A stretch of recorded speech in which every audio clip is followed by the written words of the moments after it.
없었죠? 저녁에도 많이 오던데. 네.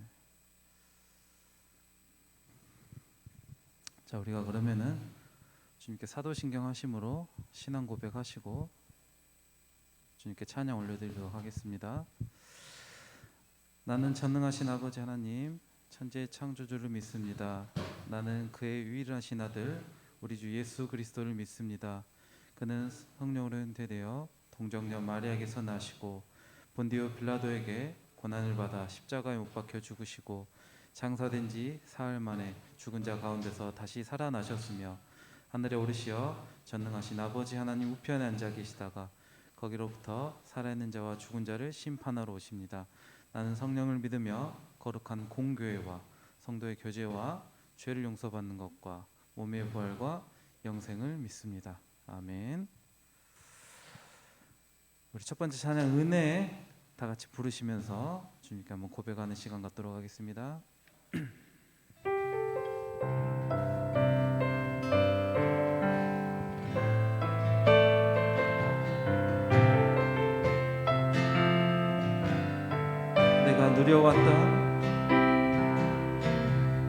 내가 누려왔던 모든 것들이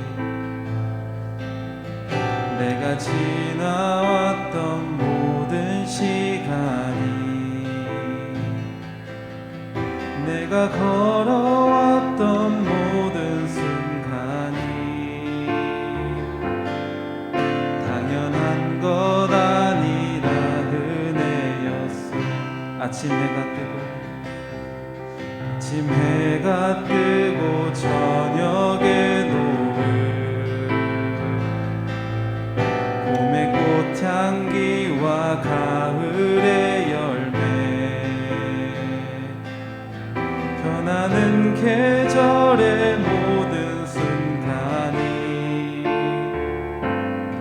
당연한 것 아니라 은혜 모든 것이 은혜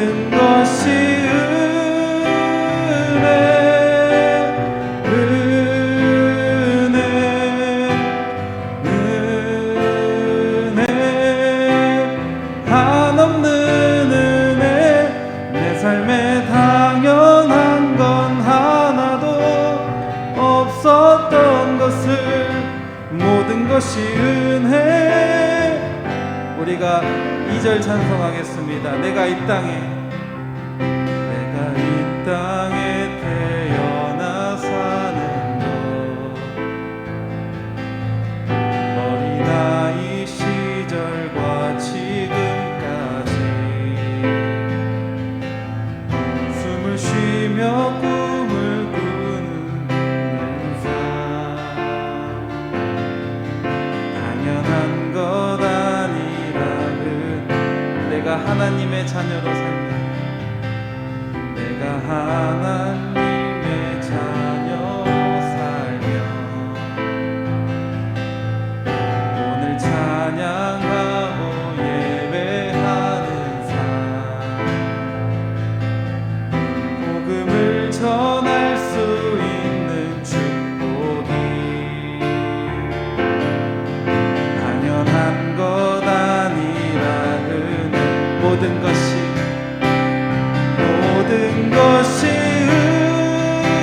은혜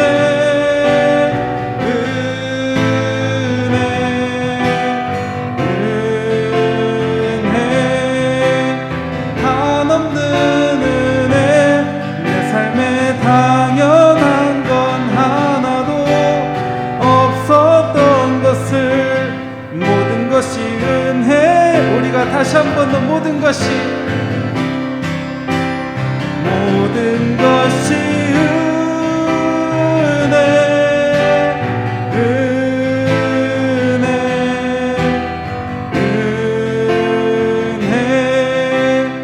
한없는 은혜 내 삶에 당연한 건 하나도 없었던 것을 모든 것이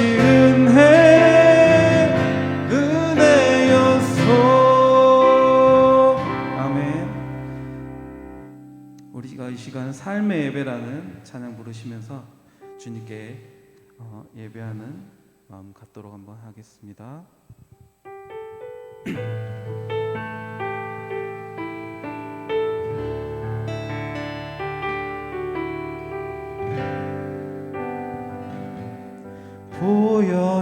보여지는 예배하니 마음으로 드리는 예배 노래하는 찬양보다 삶으로 고백되는 예배 나를 위한 예배하니 주님 뜻을 향한 예배 내 마음과 정성 다하여서 주 앞에 드려지는 예배 주 앞에 엎드려 앞에 엎드려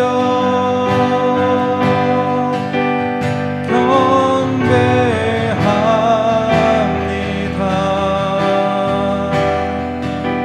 온전한 예배 내 마음의 예배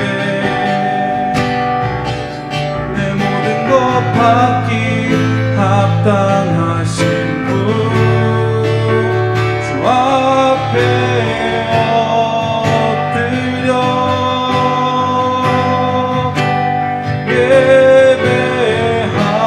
예배합니다.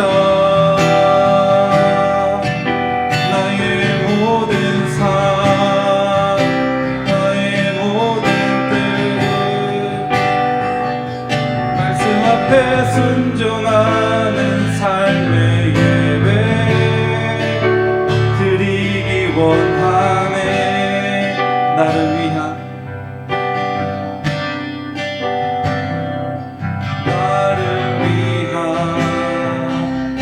예배하니 주님 뜻을 향한 예배 내 마음과 정성 내 마음과 정성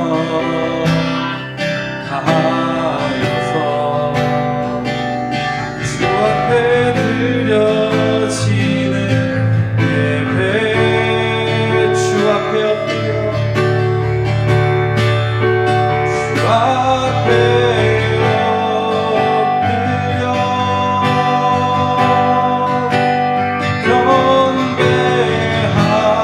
경배합니다. 온전한 예배 내 삶의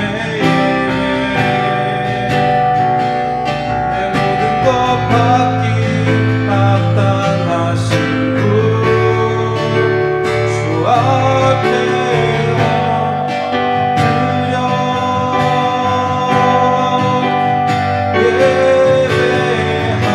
예배합니다. 나의 모든 삶 나의 모든 뜻 말씀 앞에 순종하는 삶의 예배 드리기 원하네.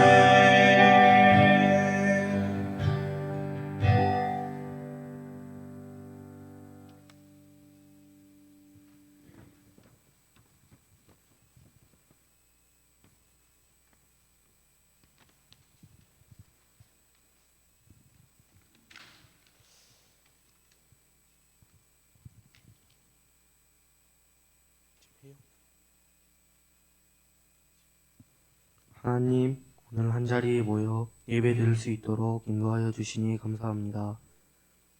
하나님께서는 우리에게 매 순간마다 은혜와 사랑을 주시는데 하나님께서 주신 모든 것을 느끼지 못한 채 살아왔음을 고백합니다. 하나님, 저의 부족함을 용서하여 주시고 하나님과 동행하여 살아갈 수 있도록 인도하여 주시옵소서. 오늘 교회에 예배드리지 못한 친구들을 잘 인도하여 주시고 학생들이 시험 기간에 들어갔습니다. 노력한 만큼 좋은 결과 나올 수 있게 도와주시고 곧 있을 추수감사절 특송을 잘 준비하여서 하나님께 영광을 드리고 저희에게는 은혜 받는 시간이 되게 하여 주시길 기도드립니다. 한 주간도 하나님이 주신 말씀을 기억하며 하나님께 기도하며 나아가는 우리들 되게 하여 주시옵소서. 저희를 구원하신 예수님 이름으로 기도드립니다. 아멘.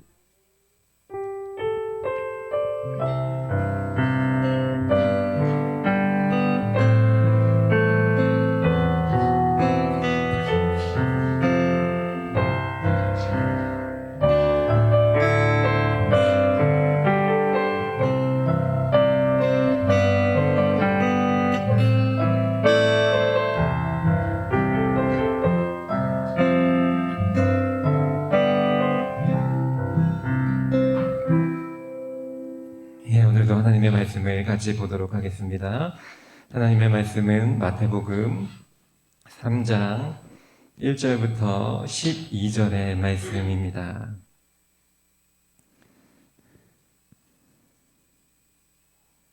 마태복음 3장 1절부터 12절의 말씀을 우리가 같이 합독해서 읽도록 하겠습니다. 마태복음 3장 1절부터 12절의 말씀입니다. 그때에 세례 요한이 이르러 유대 강야에서 전파하여 말하되 회개하라 천국이 가까이 왔느니라 하였으니 그는 선지자 이사야를 통하여 말씀하신 자라 일렀으되 광야에 외치는 자의 소리가 있어 이르되 너희는 주의 길을 준비하라 그가 오실 길을 곧게 하라 하였느니라. 이 요한은 낙타털 옷을 입고 허리에 가죽띠를 띠고 음식은 메뚜기와 석청이었더라. 이때 예루살렘과 온 유대와 요단강 사방에서 다 그에게 나와 자기들의 죄를 자복하고 요단강에서 그에게 세례를 받더니 요한이 많은 바리새인들과 사두개인들이 세례 베푸는 대로 오는 것을 보고 이르되 독자의 자식들아 누가 너희를 가르쳐 임박한 진노를 피하라 하더냐. 그러므로 회개에 합당한 열매를 맺고 속으로 아브라함이 우리 조상이라고 생각하지 말라.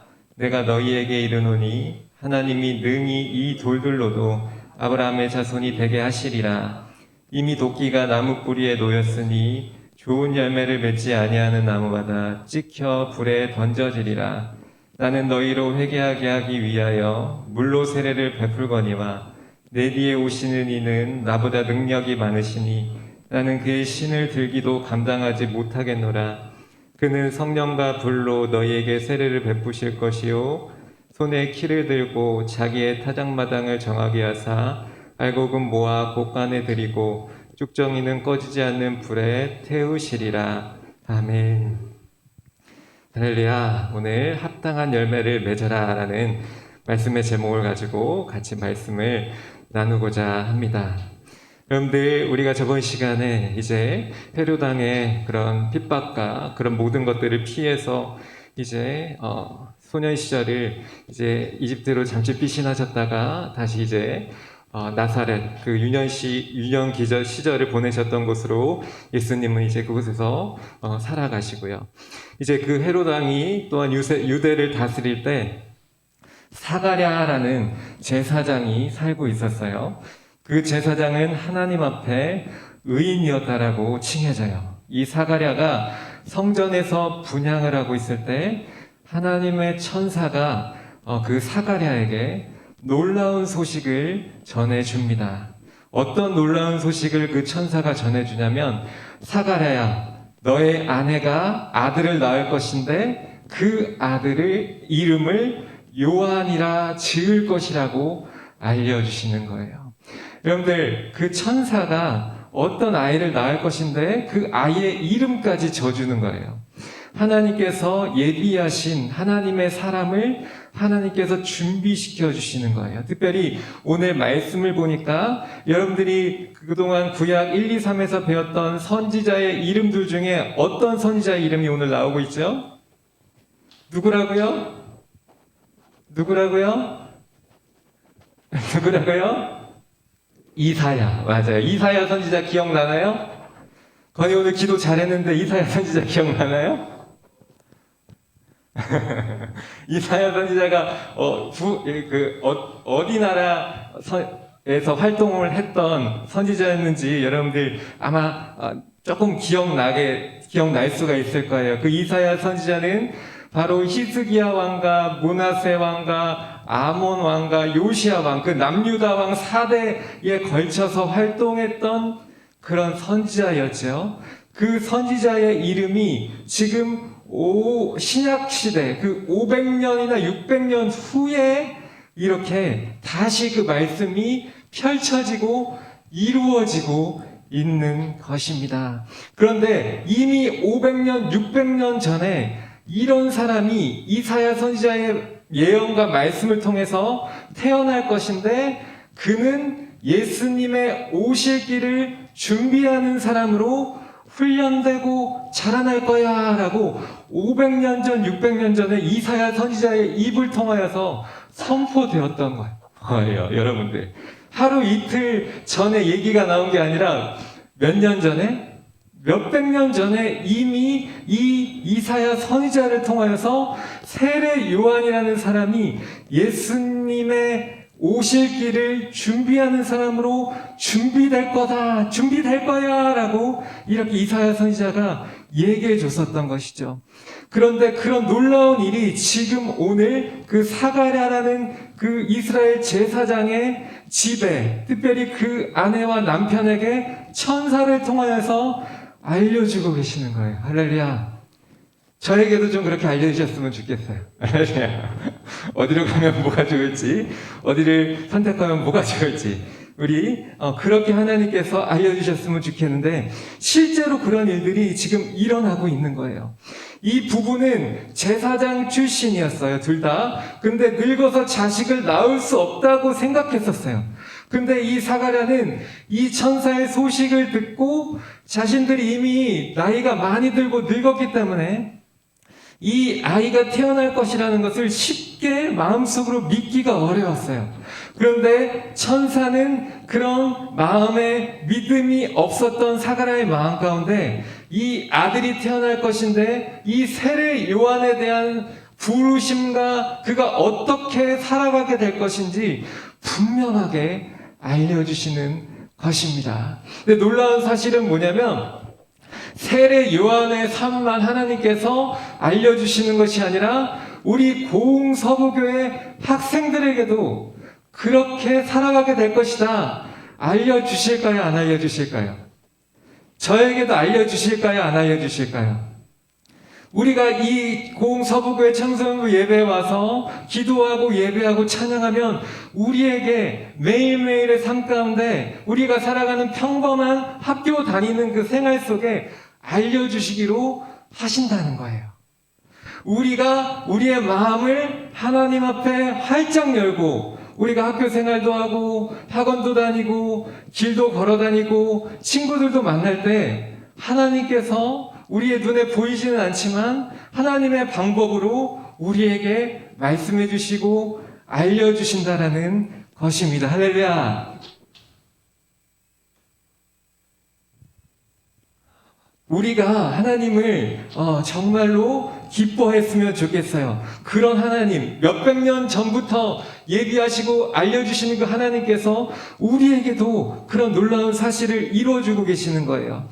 세례 요한이 그렇게 태어나서 세례 요한의 사명대로 살 수 있도록 하나님께서 인도해 주세요. 특별히 이 세례 요한의 사명은, 부르심은 무엇이었냐면 이스라엘 백성이 누구를 믿을 수 있도록 그들의 마음을 준비시켰다라고 얘기를 해요. 누구를 믿을 수 있도록? 맞아요. 마음속에 예수님을 믿을 수 있도록 그 마음을 준비시키는 일을 바로 이 제사장 사가랴의 아들이 될 그 세례 요한을 통하여서 이루어 주시겠다라고 500년 전에 남유다에서 활동했던 이사야 선지자를 통하여서 약속하셨던 거를 지금 신약 500년이 지난 이 시작 시대 때 예수님과 동시대에 살았던 세례 요한을 통하여서 지금 그 말씀을 이루어 주시고 계시는 거예요. 실제로 천사의 예언대로, 천사가 얘기한 대로 누가 태어나요? 세례 요한이 태어납니다. 이름은 요한인데 그 앞에 왜 세례라는 수식어가 붙었을까요? 쉽죠? 그렇죠. 세례 주니까 세례 요한인 거예요. 우리 교회는 누가 세례 주고 있죠? 그럼 세례 이종국 목사님이신 거예요. 할렐루야. 세례 주시니까요. 근데 이때 당시에 세례 주는 것과 지금 이종근 담임 목사님이 세례 주시는 것과는 조금 우리가 눈으로 볼 때 좀 다르죠. 근데 같은 거예요.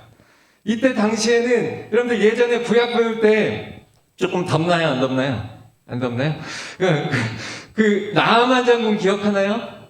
나아만 장군이 어디 나라 왕이었죠?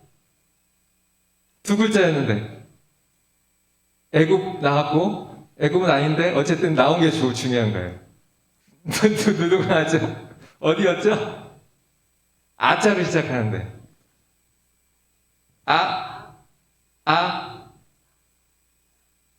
아람 맞아요.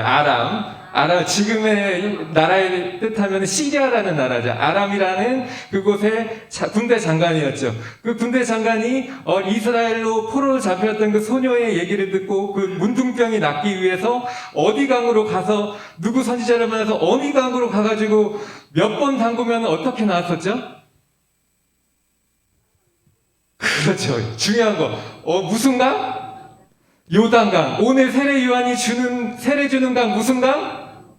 요단강. 할렐루야. 그 요단강의 세례 요한이 그 세례 받으러 오는 사람들을 물에다가 어떻게 해요? 풍덩 적시는 거예요. 목사님도 그런 세례를 받았어요. 제 청평호수에서. 그러니까 그때 당시에 목사님을 집도해 주시던 목사님의 강에서 뒷 물덩이를 딱 이렇게 잡고 뒤로 넘기면 물에 어떻게 돼요? 풍덩 빠져요. 그럼 목사님이 제가 숨을 쉴 수 있을까요? 없을까요? 못 쉬어요. 한 3, 4, 5초 동안에 숨을 못 쉬고 꿀떡꿀떡 하는 거예요. 그러니까 약간 뭐라고 하냐, 이거 이러다가 죽을 수도 있겠구나. 근데 진짜로 이 세례를 주는 이유는 어떤 거예요? 내가 예수님 믿기 이전에 육으로 살았던 그 육적인 모든 것들을 이제는 죽고 내가 이제 예수님을 믿음으로 다시 영적으로 새롭게 태어나는 것을 의미하는 거예요. 그래서 오늘 세례 요한이 이 요단강에서 어떻게 해요? 모든 오는 사람들, 예수님을 믿기로 결정한 사람들을 다 이 요단강에서 세례를 주는 거예요. 그래서 여러분들, 그가 이 요단강에서 이 하나님의 부르심을 따라 살기 위해서 그 어린 시절부터 어떻게 살아왔는지 오늘 말씀에 나와 있어요. 오늘 3장 4절 말씀 우리가 같이 한번 큰 목소리로 한번 읽어보도록 하겠습니다. 마태복음 3장 4절의 말씀입니다. 이 요한은 낙타털 옷을 입고 허리에 가죽띠를 띠고 음식은 메뚜기와 석청이었더라. 아멘. 여러분들, 세례 요한이 어떻게 살아왔다라고 얘기를 하고 있어요? 우리처럼 음식을 먹는데 그가 먹는 음식은 메뚜기와 석청을 먹고 그가 입었던 옷은 낙타털 옷을 입고 허리에 가죽띠를 띠고 이렇게 살아왔다라는 거예요. 근데 또 살아갔던 곳은 광야에서 살았다라고 해요. 그런데 그러면 세례 요한이 어떤 환경에서 살고 자라왔는지 조금 이해가 되시죠? 유복한 집에서 살아왔던 게 아니에요. 어떻게 보면은 사막에 거주하는 유목민들이나 입었던 옷을 입고 극빈자들처럼 살면서 광야에서 이렇게 외쳤던 거예요. 회개하세요, 학생들.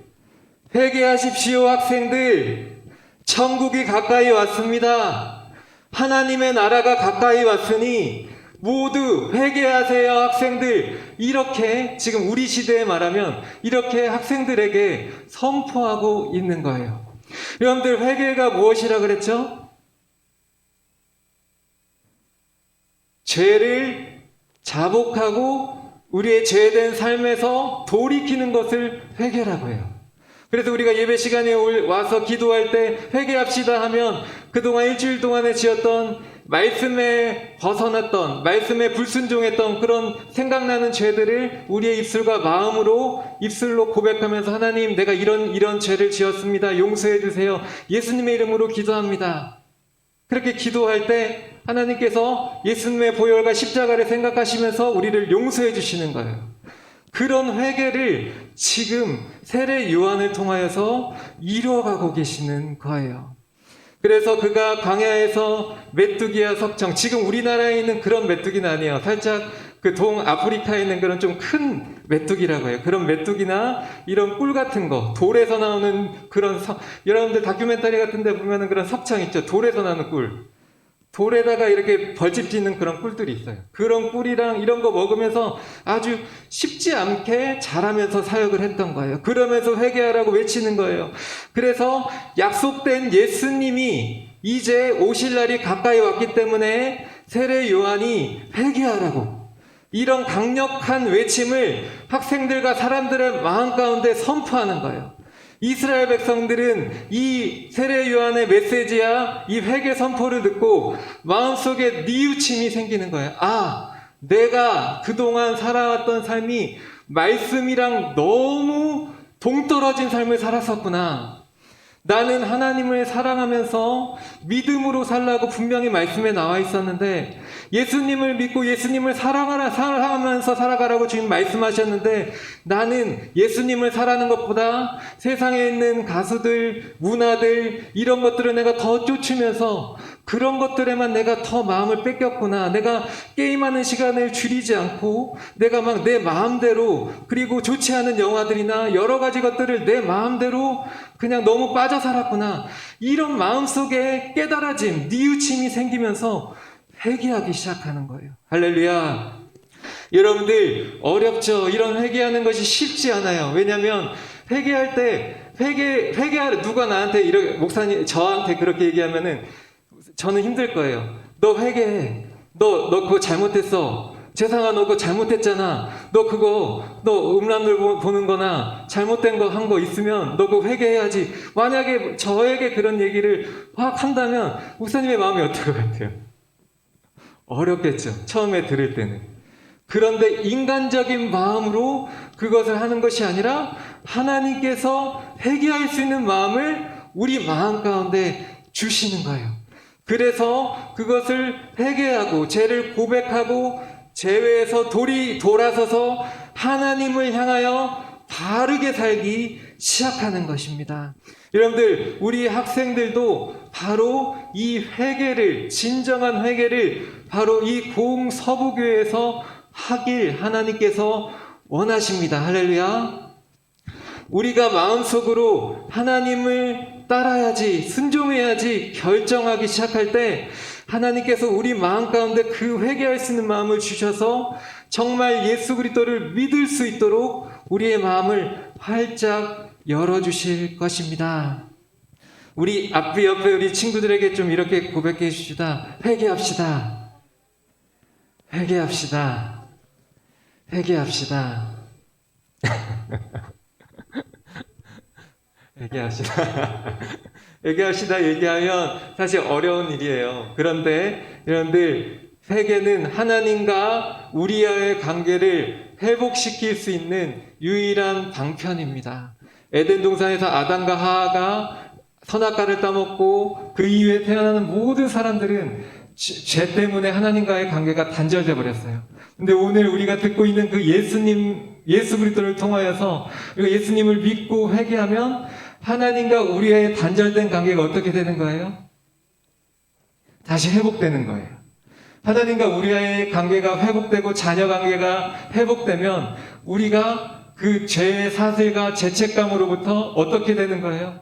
자유케 돼서 하나님으로부터 오는 모든 축복과 복을 다 누릴 수 있는 그런 우리 모든 학생들이 될 수 있는 거예요. 그래서 우리는 매일마다 그리고 매주마다 와서 하나님 앞에 세례 요한이 집도하는 것처럼 회개하는 마음으로 주님 앞에 나와 찬양하고 기도하는 것이죠. 이때 당시에 세례 요한이 요단강에 쫙 서서 회개 사역을 할 때에 심지어 바리새인과 사두개인까지 엄청난 숫자의 바리새인과 사두개인까지 몰렸대요. 그러니까 일반 백성들이나 성도들 얼마나 더 많았겠어요. 그 요단강 전체 가운데. 한번 상상을 해보세요.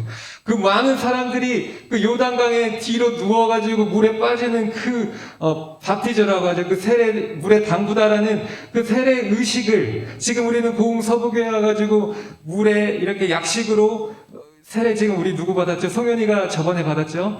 약식으로 물에 이렇게 젖어서 요단강에 그 물에 이렇게 하는 것처럼 우리의 머리에 이렇게 딱 해주시잖아요. 그게 바로 제3의 세례를 받는 모습을 약식이지만 동일한 모습으로 보여주고 계시는 거예요. 그냥 아무 의미 없는 것처럼 보이지만 영적으로는 엄청난 의미가 담겨 있는 것입니다.